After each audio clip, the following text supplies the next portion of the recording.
Assalamualaikum warahmatullahi wabarakatuh. Salam sejahtera bagi kita semua. Untuk Anda semua, saya ucapkan selamat datang di kelas pengantar manajemen.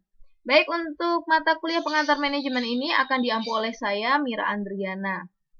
Nah, sebelum kita masuk pada perkuliahan ya atau materi perkuliahan pertama, nah ini di sini saya akan jelaskan dulu terkait dengan kontrak perkuliahan untuk pengantar manajemen ya atau mata kuliah pengantar manajemen. Baik, nah di sini ada identitas saya. Baik, kita perkenalan dulu ya. Tadi sudah saya sebutkan nama saya Mira Andriana, ya Anda bisa panggil saya Ibu Mira. Kemudian latar belakang pendidikan saya akuntansi, ya. Selanjutnya ini ada nomor WA yang Anda bisa hubungi, ya, terkait dengan proses perkuliahan ya, nanti ketika perkuliahan sudah berjalan, kemudian untuk komunikasinya kita bisa melalui WA, dan nomornya tertera. Kemudian di sini ada alamat email, ya. Untuk alamat email ini biasanya saya gunakan untuk pengiriman tugas, ya. Jadi kalau tugas-tugas saya gunakan email.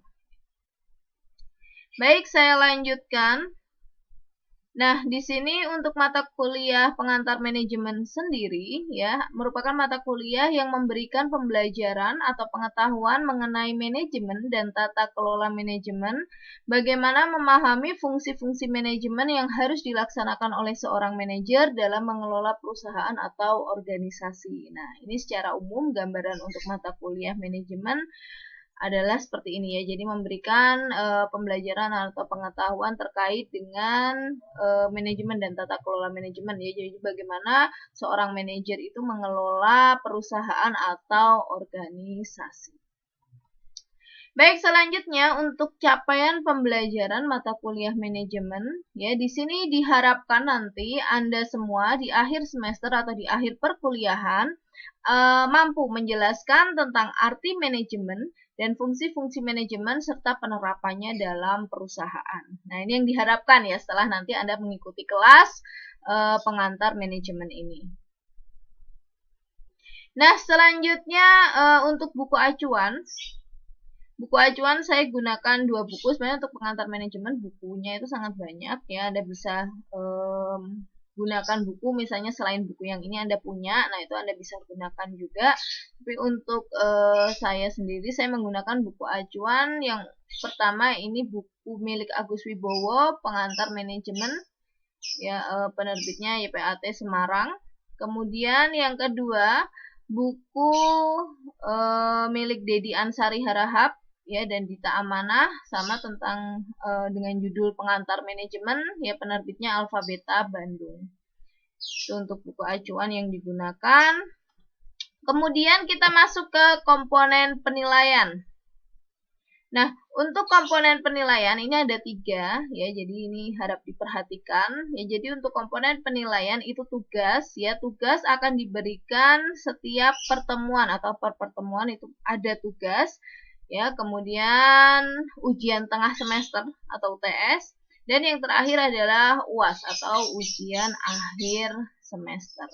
Nah, ini merupakan kontrak perkuliahan untuk mata kuliah pengantar manajemen selama 1 semester ke depan ya. Jadi silahkan diperhatikan baik-baik ya, karena kita ini perkuliahannya adalah perkuliahan mandiri ya. Jadi kita tetap mukanya full online ya. Baik, jadi silahkan Anda diperhatikan untuk kontrak perkuliahannya, kemudian silahkan untuk semaksimal mungkin ya dalam menjalankan perkuliahan mandiri ini. Baik, demikian untuk penjelasan terkait dengan kontrak perkuliahan ya. Kita akan masuk pada materi ya untuk pertemuan pertama. Oke, baik. Nah, ini untuk materi pada pertemuan pertama ya di mata kuliah pengantar manajemen. Di sini akan dijelaskan mengenai pengertian dan dasar-dasar manajemen. Nah, tujuan pembelajaran kita ya untuk pertemuan pertama, nanti diharapkan Anda semua ya setelah mengikuti kelas ini, ya, atau melihat kelas ini, memahami dan mampu menjelaskan mengenai pengertian manajemen. Kemudian yang kedua, memahami dan mampu menjelaskan mengenai fungsi manajemen. Yang ketiga, memahami dan mampu menjelaskan prinsip dasar manajemen. Selanjutnya, memahami dan mampu menjelaskan sarana manajemen. Selanjutnya, memahami dan mampu menjelaskan proses manajemen, kemudian memahami dan mampu menjelaskan fungsi organisasi. Nah, ini merupakan tujuan pembelajaran kita untuk pertemuan pertama atau untuk materi terkait dengan dasar-dasar manajemen. Baik, nah ini yang pertama akan kita bahas itu adalah apa sih yang dimaksud dengan manajemen? Nah, kok di sini apa itu manajemen? Oke. Nah, mungkin sebagian besar dari Anda semua sudah sering mendengar ya istilah manajemen, memanage, mengatur. Nah, kemudian di sini akan dijelaskan ya apa ya yang dimaksud dengan manajemen, definisi dari manajemen. Di sini yang pertama ada definisi manajemen menurut Griffin. Griffin menjelaskan bahwa manajemen merupakan proses perencanaan, pengorganisasian, pengkoordinasian, dan pengontrolan sumber daya untuk mencapai sasaran secara efektif dan efisien. Kemudian ada definisi manajemen yang kedua, di sini menurut Indartono. Ya, di sini Indartono menjelaskan bahwa manajemen merupakan proses perencanaan, pengorganisasian, penyusunan personalia, pengarahan, dan pengawasan anggota organisasi untuk mencapai tujuan organisasi. Ya, jadi dari dua definisi ini sudah dapat kita ambil intinya ya bahwa manajemen itu adalah suatu proses. Proses apa? Proses perencanaan, pengorganisasian, dan proses pengontrolan ya atau pengawasan. Ya, untuk apa? Untuk mencapai tujuan organisasi atau agar tujuan organisasi yang sudah direncanakan ya itu dapat tercapai secara efektif dan efisien. Baik, selanjutnya kita masuk ke fungsi manajemen. Apa itu fungsi manajemen?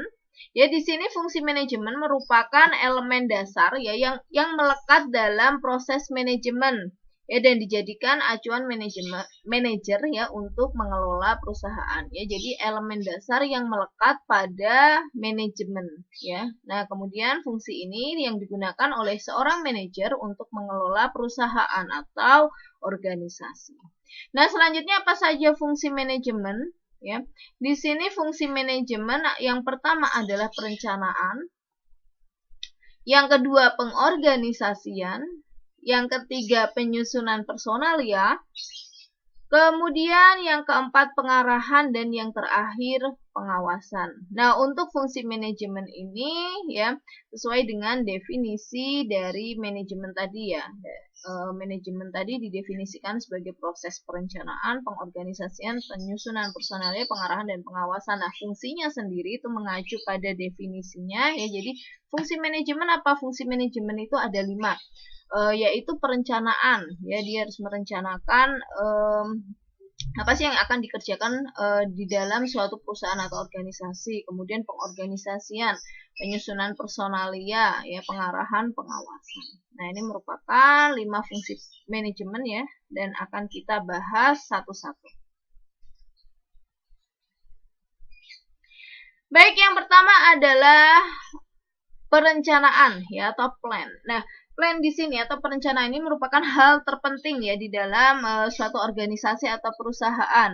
Ya, karena di sini untuk rencana sendiri atau perencanaan menjadi dasar ya, menjadi dasar untuk melakukan kegiatan, seluruh kegiatan yang ada di dalam organisasi. Ya, jadi untuk plan sendiri atau perencanaan sendiri harus dipersiapkan sebaik mungkin.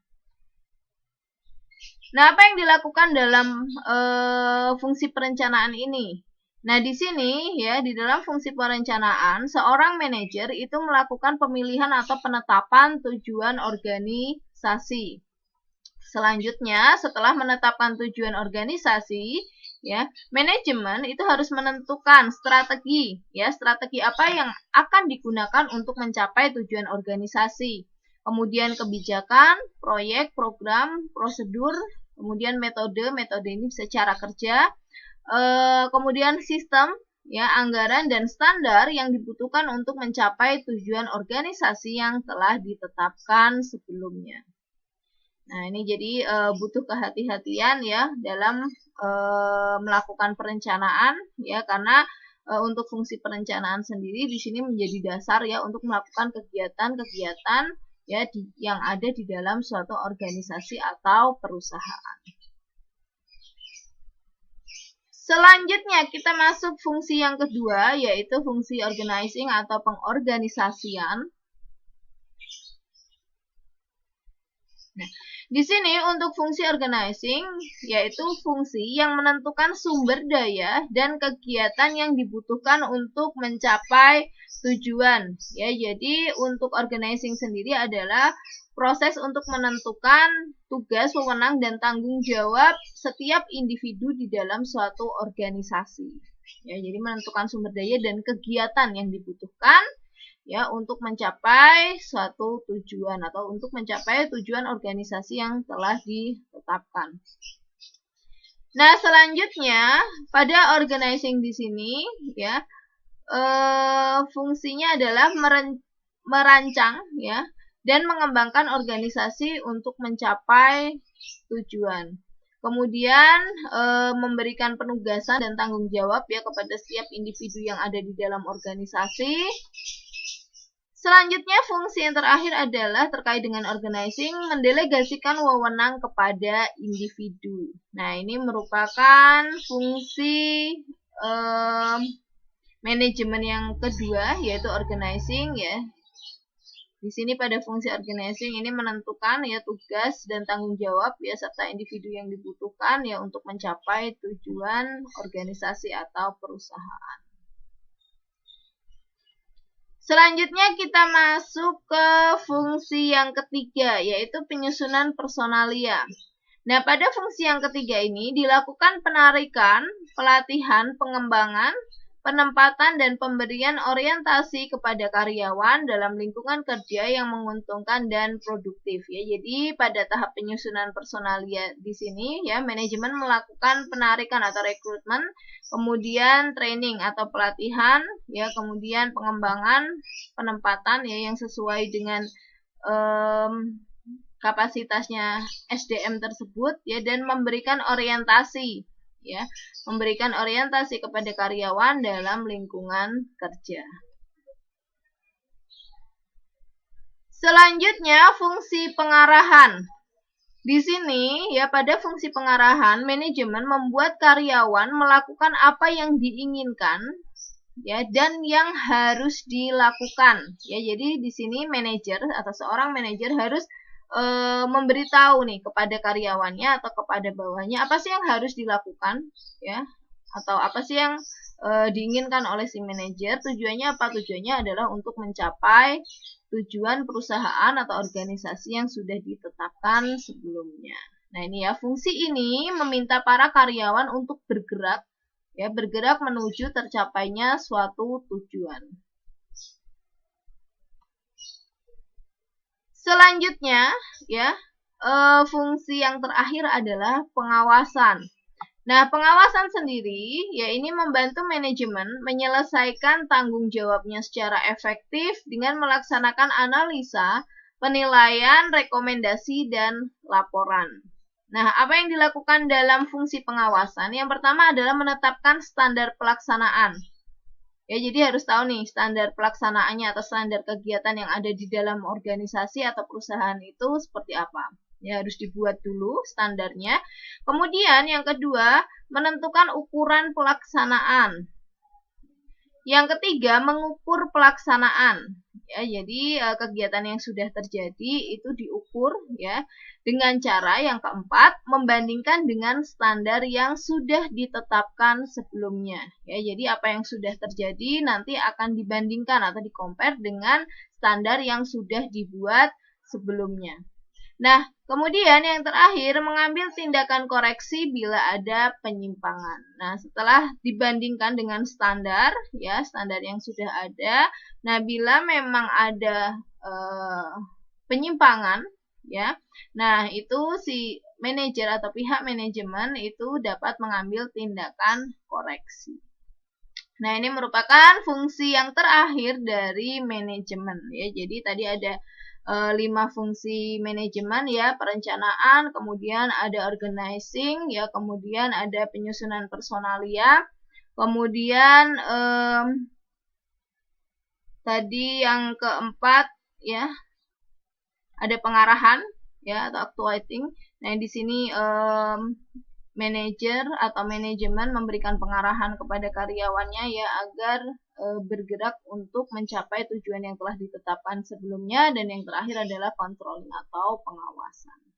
Nah, di sini pada tahap pengawasan atau controlling ini membandingkan, ya, apakah kegiatan yang sudah dilakukan atau aktivitas yang sudah dilakukan untuk mencapai tujuan tersebut sudah sesuai dengan standar yang ditentukan. Selanjutnya kita masuk ke prinsip dasar manajemen. Nah, ini merupakan aliran manajemen modern, ya. Ada 3 prinsip. Yang pertama, manajemen tidak dapat dipandang sebagai suatu proses teknis karena manajemen berkaitan dengan tingkah laku manusia, ya. Karena yang istilahnya yang di-manage atau yang diurusin di dalam perusahaan itu manusia, ya. Sehingga tidak bisa dipandang sebagai proses teknis. Kemudian yang kedua, manajemen harus sistematik sehingga pendekatan yang digunakan harus dipertimbangkan dengan hati-hati. Yang ketiga, organisasi sebagai keseluruhan. Oleh karena itu, pengawasan manajer harus menggunakan pendekatan yang sesuai dengan kebutuhan organisasi. Nah, itu merupakan prinsip dasar manajemen. Ada lagi yang keempat, yaitu pendekatan motivasional yang menghasilkan komitmen pekerja terhadap tujuan organisasi sangat dibutuhkan, ya. Jadi perlunya melakukan motivasi, ya, motivasi untuk menghasilkan komitmen pekerja terhadap tujuan organisasi yang dibutuhkan. Baik, selanjutnya kita masuk ke prinsip manajemen. Nah, kalau yang ini prinsip manajemen menurut Henry Fayol. Nah, yang pertama adalah pembagian kerja. Ya, jadi di dalam suatu organisasi itu perlu dilakukan pembagian kerja, ya. Kalau tadi masuk ke fungsinya berarti pada fungsi organizing, ya. Di sini ditentukan nih tugas dan wewenang, ya, tugas dan tanggung jawab untuk masing-masing individu di dalam suatu organisasi. Yang kedua, adanya wewenang dan tanggung jawab. Kemudian yang ketiga, adanya disiplin. Yang keempat, kesatuan perintah, ya, berarti di sini yang memberikan perintah itu hanya satu pihak, ya, sehingga di sini karyawan, ya, atau individu yang ada di dalam perusahaan itu tidak bingung, ya, terkait dengan apa yang harus dilakukan. Kemudian kesatuan pengarahan berkaitan dengan kesatuan pemerintah, ya, hampir sama, ya. Jadi adanya kesatuan, ya, terkait dengan pengarahan kepada individu atau karyawan. Kemudian prinsip yang selanjutnya adalah mengutamakan kepentingan organisasi, kemudian melakukan pembayaran upah yang adil. Selanjutnya pemusatan, kemudian hierarki, ya, adanya hierarki, ya, atau struktur organisasi. Nah, di dalam suatu manajemen. Kemudian adanya tata tertib, keadilan, kemudian stabilitas kondisi karyawan, inisiatif, dan semangat kesatuan. Nah, ini merupakan prinsip manajemen menurut Henry Fayol. Selanjutnya kita masuk ke dalam sarana manajemen, ya. Jadi agar manajemen dapat berjalan dengan baik, ya, atau dapat berjalan dengan lancar, ya, untuk melakukan segala aktivitas yang ada di dalam perusahaan untuk mencapai tujuan. Nah, ini dibutuhkan yang namanya sarana manajemen.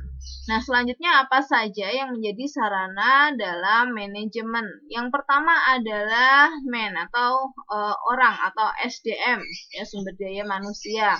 Nah, karena sumber daya manusia ini merupakan yang menggerakkan, ya, yang menggerakkan atau yang menjalankan seluruh aktivitas yang ada di dalam perusahaan sehingga perusahaan tersebut dapat bergerak, ya, untuk mencapai tujuan yang diharapkan atau yang sudah ditetapkan sebelumnya. Kedua adalah money, ya, atau uang atau modal kerja. Nah, ini juga menjadi sarana yang sangat penting ya, dimana untuk pemenuhan SDM ya, pemenuhan sumber daya atau sumber bahan baku ya, dan lain sebagainya, yaitu membutuhkan yang namanya uang. Selanjutnya material ya, atau bahan baku. Nah, ini juga menjadi sarana yang penting ya untuk manajemen. Kemudian mesin.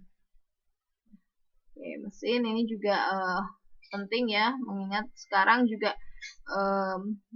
teknologi semakin maju ya, penggunaan mesin-mesin dengan teknologi yang tinggi itu sudah digunakan di dalam perusahaan.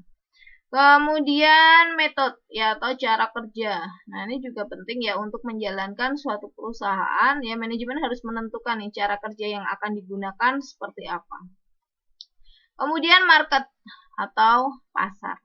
Nah, ini merupakan sarana manajemen yang terakhir ya, yang dapat memperlancar ya proses manajemen di dalam suatu organisasi atau perusahaan. Selanjutnya kita masuk ke dalam proses manajemen.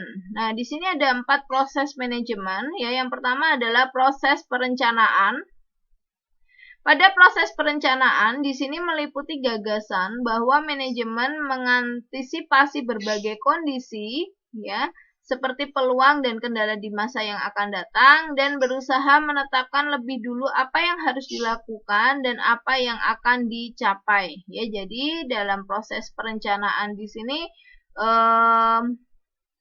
pihak manajemen ya menentukan berbagai macam gagasan ya terkait dengan kondisi yang mungkin terjadi di masa yang akan datang ya. Kemudian menetapkan apa yang akan dicapai oleh perusahaan. Selanjutnya proses pengorganisasian. Di sini menempatkan orang ya, sarana dan sumber daya dalam suatu hubungan yang kondusif untuk bekerja sama mencapai tujuan ya. Jadi dalam proses pengorganisasian di sini tidak hanya berkaitan dengan penempatan ya, atau organizing terkait dengan manusia saja, tetapi ada sarana dan sumber daya ya yang juga perlu diperhatikan dalam proses pengorganisasian ya, sehingga antara manusia, sarana dan sumber daya yang dimiliki oleh organisasi itu dapat berhubungan secara kondusif ya, atau dapat bekerja sama secara baik ya, sehingga tujuan organisasi atau perusahaan dapat tercapai. Selanjutnya proses pelaksanaan ya. Dalam proses pelaksanaan di sini ya, manajemen melakukan pemberian arahan, kemudian perintah kerja, dorongan dan motivasi kerja serta pemecahan masalah. Ya, jadi pada proses pelaksanaan di sini, nah ini sudah mulai berjalan ya, sehingga manajemen di sini berperan untuk memberikan arahan ya kepada para karyawan, kemudian memberikan perintah kerja ya, apa yang harus dilakukan oleh si karyawan, serta dorongan dan motivasi kerja ya. Jadi karyawan selalu termotivasi ya untuk bekerja dengan baik ya, untuk mencapai tujuan yang sudah ditentukan. Dan yang terakhir adalah melakukan pemecahan terhadap masalah-masalah yang terjadi di dalam proses manajemen atau di dalam aktivitas yang ada di perusahaan. Selanjutnya yang terakhir adalah proses pengendalian. Nah, pada proses pengendalian ini ya, manajemen melakukan pengamatan, kemudian mencermati laporan dan melakukan inspeksi supaya pekerjaan di semua bagian sesuai dengan persyaratan kualitas dan ketentuan rencana hasil serta sesuai dengan anggaran biaya. Ya, jadi pada proses controlling ini atau pengendalian di sini manajemen melakukan pengamatan ya, kemudian melihat laporan. Nah, selanjutnya melakukan inspeksi apakah yang sudah dijalankan atau yang sudah terlaksana sesuai dengan standar ya, atau kualitas yang ditetapkan sebelumnya.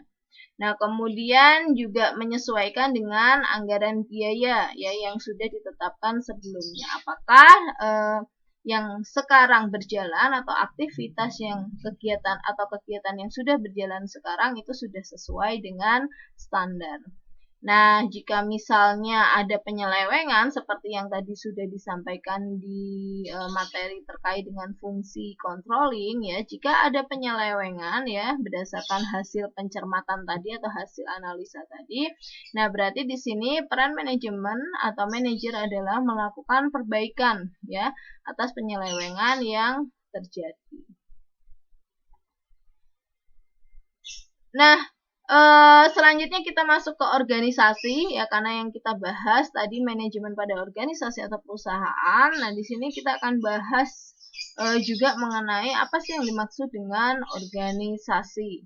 Nah, organisasi di sini menurut James Stone ya merupakan suatu pola hubungan yang melalui orang-orang di bawah pengarahan atasan atau manajer untuk mengejar tujuan bersama ya. Jadi menurut James Stone di sini organisasi adalah pola hubungan ya yang melalui orang-orang ya yang berada di bawah manajer atau atasan ya untuk mencapai tujuan organisasi atau tujuan perusahaan.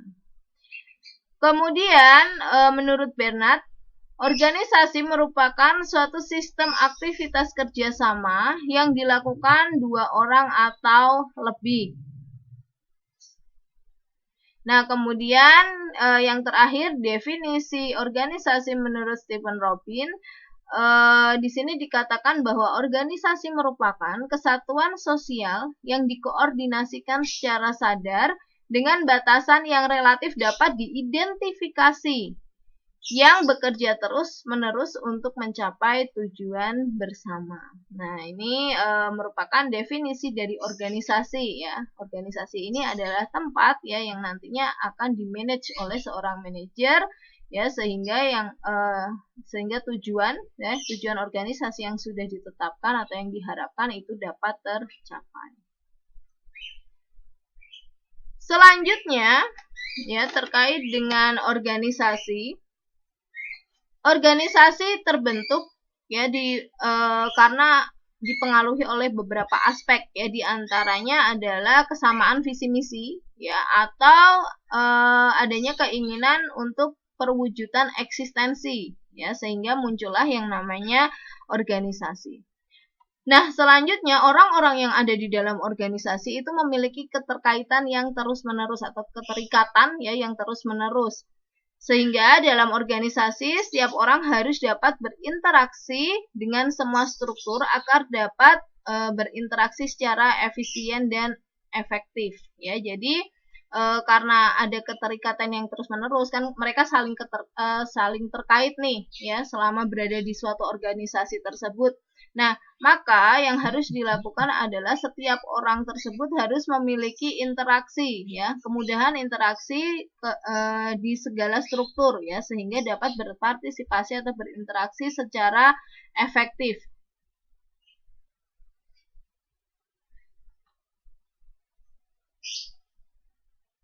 Nah, selanjutnya ya, agar interaksi individu dapat berjalan secara efektif dibutuhkan yang namanya partisipasi pada organisasi.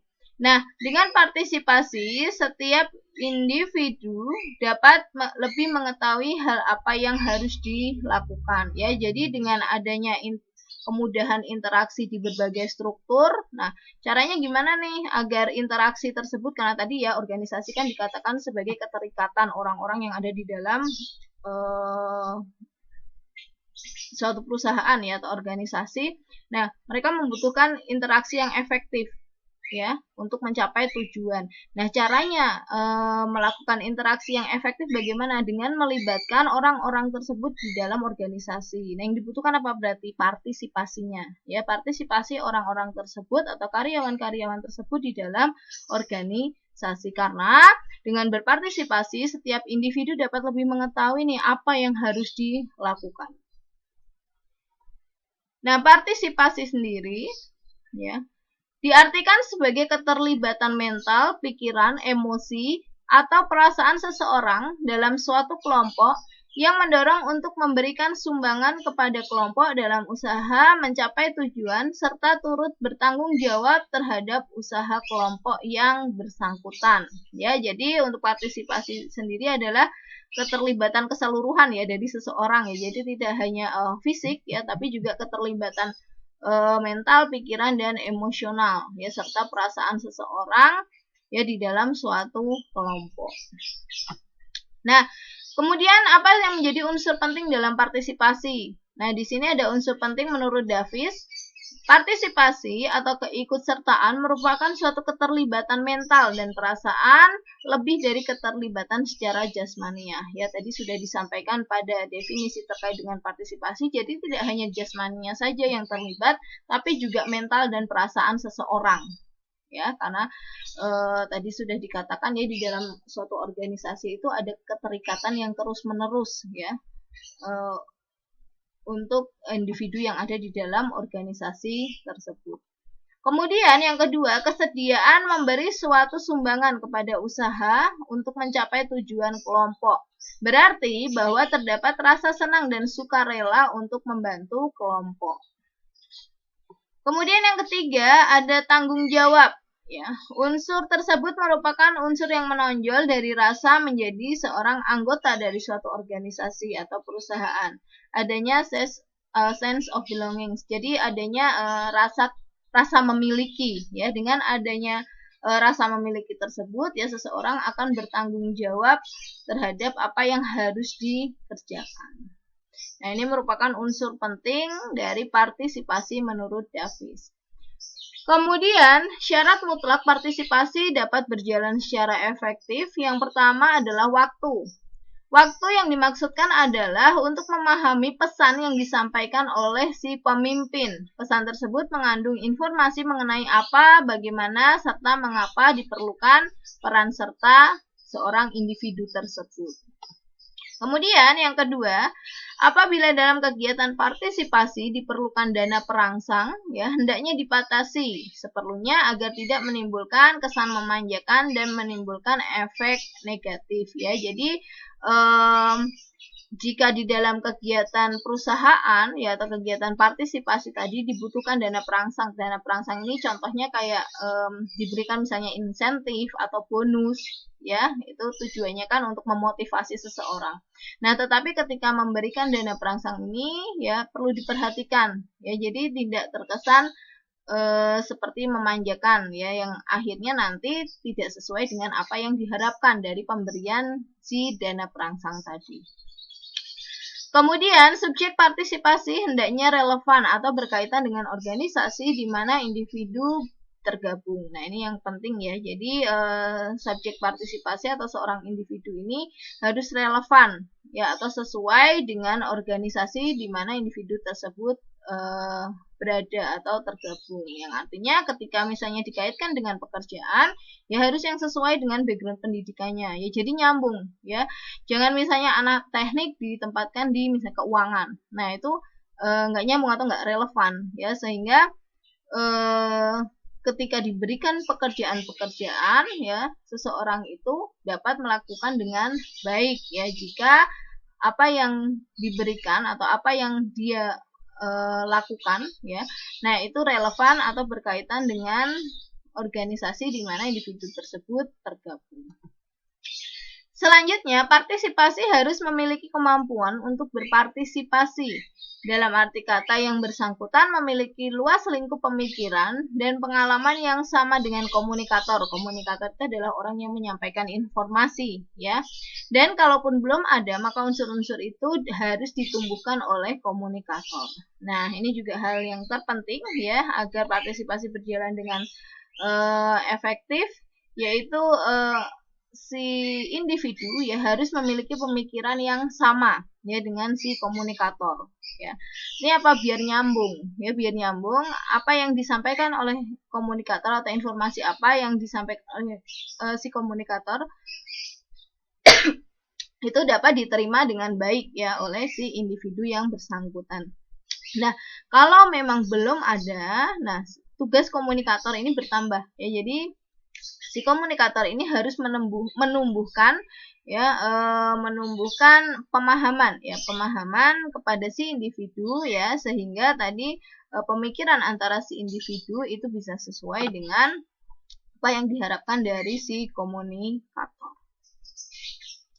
Selanjutnya, partisipasi harus memiliki kemampuan untuk melakukan komunikasi timbal balik, misalnya menggunakan bahasa yang sama atau yang sama-sama dipahami, sehingga tercipta pertukaran pemikiran yang efektif atau berhasil. Selanjutnya, para pihak yang bersangkutan bebas di dalam melaksanakan peran serta tersebut sesuai dengan persyaratan yang telah ditentukan. Dan yang selanjutnya di sini, bila partisipasi diadakan untuk menentukan suatu kegiatan, hendaknya didasarkan pada kebebasan dalam kelompok. Artinya tidak dilakukan pemaksaan atau penekanan yang dapat menimbulkan ketegangan atau gangguan dalam pikiran atau jiwa-jiwa pihak yang bersangkutan. Hal ini didasarkan pada prinsip bahwa partisipasi adalah bersifat persuasif. Nah, ini juga yang perlu diperhatikan ya oleh suatu organisasi ya. Jadi ketika memberikan pekerjaan ya atau diberikan kesempatan untuk berpartisipasi, nah itu sebaiknya pihak kelompok tidak melakukan penekanan ya, atau pihak organisasi tidak memberikan penekanan ya, sehingga dapat mengantisipasi munculnya ketegangan atau gangguan ya dalam dalam pikiran pihak-pihak yang bersangkutan. Baik, demikian untuk pemaparan materi terkait dengan dasar-dasar manajemen ya, pengertian dan dasar-dasar manajemen. Di sini juga dijelaskan sedikit terkait dengan apa sih yang dimaksud organisasi, kemudian apa yang dibutuhkan dalam organisasi ya, yaitu partisipasi. Nah, tadi juga sudah dijelaskan sedikit. Nah, selanjutnya kita masuk ke tugas ya. Seperti yang sudah saya sampaikan di awal tadi, setiap pertemuan akan diberikan tugas. Nah, untuk tugas ini ya, di sini ada dua jenis tugas. Yang pertama adalah multiple choice. Nah, ini kalau perkuliahan yang live ini sebenarnya saya berikan sebagai kuis ya, tapi ini saya masukkan ke dalam tugas. Ya, di sini ada 5 soal multiple choice ya, silahkan Anda kerjakan, Anda pilih satu jawaban yang tepat ya. Kemudian, tugas selanjutnya di sini ada uraian ya, ada 5 soal uraian. Nah, ini nanti Anda juga silahkan kerjakan ya untuk kelima soal ini ya. Jadi ada dua jenis tugas, yang pertama multiple choice, kemudian yang kedua adalah tugas uraian. Nah, selanjutnya, tugas silahkan dikumpulkan melalui email, ya, emailnya mira.andriana@stcom.ac.id ya, dalam bentuk Word atau PDF. Kemudian silahkan tuliskan subjek emailnya, yaitu tugas pengamen 1 ya. Pengamen itu singkatan pengantar manajemen ya, saya gunakan istilah pengamen, yaitu tugas pengamen 1. Nah, selanjutnya nanti jika ada yang ingin ditanyakan ya terkait dengan pengerjaan tugas, Anda bisa hubungi saya melalui WA. Ya, nomornya yang tadi sudah tertera ya, sama ya nomornya 081329212213. Baik, demikian untuk pemaparan pertemuan pertama ya terkait dengan materi dasar pengertian dan dasar-dasar manajemen. Terima kasih banyak atas partisipasinya ya, atau terima kasih banyak kepada yang sudah melihat ya atau menonton video pengajaran pertemuan pertama untuk kelas pengantar manajemen. Kemudian jangan lupa presensi ya, silahkan tugasnya dikerjakan semaksimal mungkin ya, karena tugas menjadi komponen dari keseluruhan nilai nantinya. Selanjutnya tetap jaga kesehatan, selalu gunakan masker, rajin cuci tangan, jaga jarak, hindari kerumunan, dan kurangi mobilitas. Ya, baik, perkuliahan saya akhiri. Terima kasih banyak partisipasinya. Wassalamualaikum warahmatullahi wabarakatuh.